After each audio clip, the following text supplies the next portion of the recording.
इसके बारे में बड़े सजग रहते थे और बड़ी उनकी वो सचेत रहते थे। उनकी इच्छा ये रहती थी कि इन समस्याओं का समाधान हो।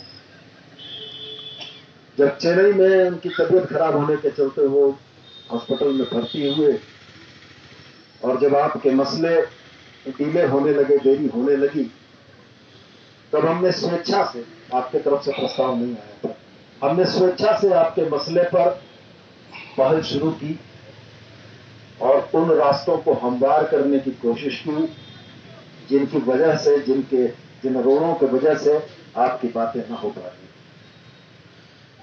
हकीकतन हेमंत बाबू ने बड़ा दिल दिखाया, माननीय शिक्षा मंत्री ने बड़ा दिल दिखाया और ब्यूरोक्रेसी के न चाहने के बाद भी एक ऐसे समाधान तक हम लोग पहुंचे कि पारा शिक्षकों के पूरे राज्य भर में सहायक शिक्षक के नामाकरण के बाद जिस तरह का स्वागत और जिस तरीके का अभिनंदन हुआ वो हमें भी अभिभूत करने वाला था। हम इस बात को बिल्कुल मानते थे कि पारा टीचर की समस्या का समाधान ये मूलवासियों की सरकार ही करेगी। और यह कड़वा सच है जिसको आप भी मानेंगे कि आज आपको जो भी हासिल है, आज जो भी नियमावली हासिल है, आज आपको जो भी अपने नौकरी की सुरक्षा हासिल है, हर साल का इंक्रीमेंट हासिल है, ये तमाम चीजें माननीय मुख्यमंत्री और स्वर्गीय जगन्नाथ महतो जी की देन। मानदेय के मुद्दे, माफ कीजिएगा, वेतनमान के मुद्दे पर उस चर्चा के दरमियान भी बातें हुई।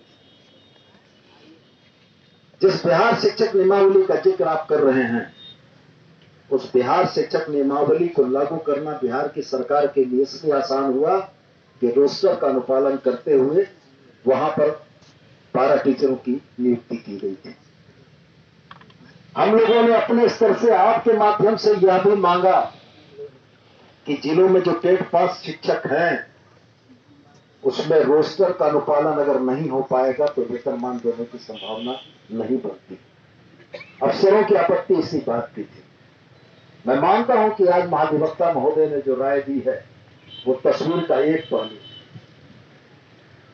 जब रोस्टर के अनुपालन के मामले आएंगे तब उस बात को भी आप गौर कर लीजिए कि रोस्टर के अनुपालन के मामले में अगर आरक्षण का रोस्टर पूरा नहीं होगा तो सरकार किस आधार पर करेगी और किस आधार पर आप वेतनमान के अधिकार होंगे। यह तमाम चर्चा हम लोगों ने की थी।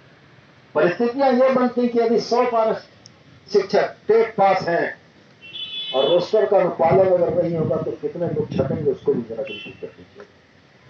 यह तस्वीर का स्याह पहलू है जो हमको दिखा रहे हैं। सीमांत भाई ने तस्वीर का सफेद पहलू आपको दिखाया। इन दोनों चीजों को समझने की जरूरत है। ये बातें मैं इसलिए बोल रहा हूं कि उस वार्ता के दौरान हम लोग मौजूद थे और ब्यूरोक्रेसी की जो सबसे बड़ी आपत्ति थी वो इसी बात की आपत्ति थी कि वेतनमान देने की स्थिति में यदि आरक्षण रोस्टर का अनुपालन नहीं हुआ और कोई भी शख्स कोर्ट जाएगा, ये सारी कवायद जहां की तहां रुक जाएगी। आप भी अपने स्तर से पता कर लें। जहां तक रह गया आपका जो भरोसा मेरे ऊपर है, आपकी जो उम्मीद मुझसे है, वो उम्मीद कुछ ज्यादा।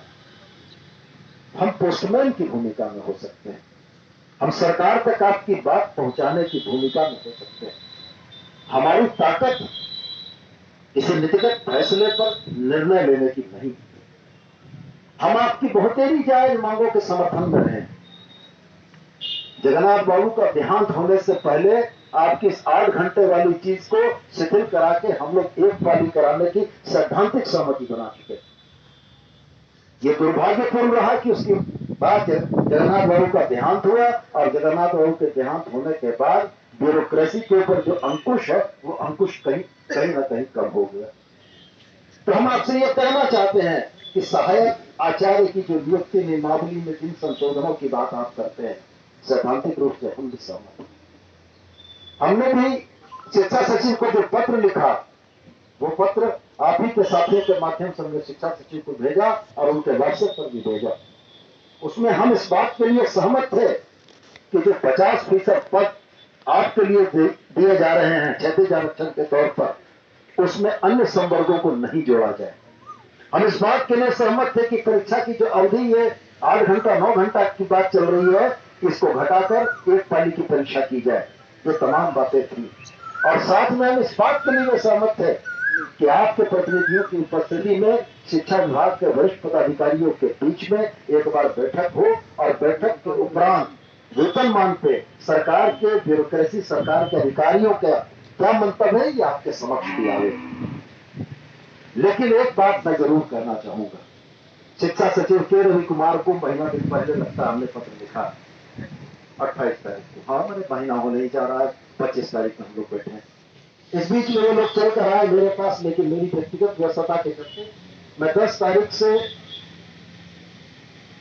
अपने पिताजी की तबीयत खराब होने के चलते एकदम स्टेशन गिरिटी में हूं और कहीं जा भी नहीं रहा हूं।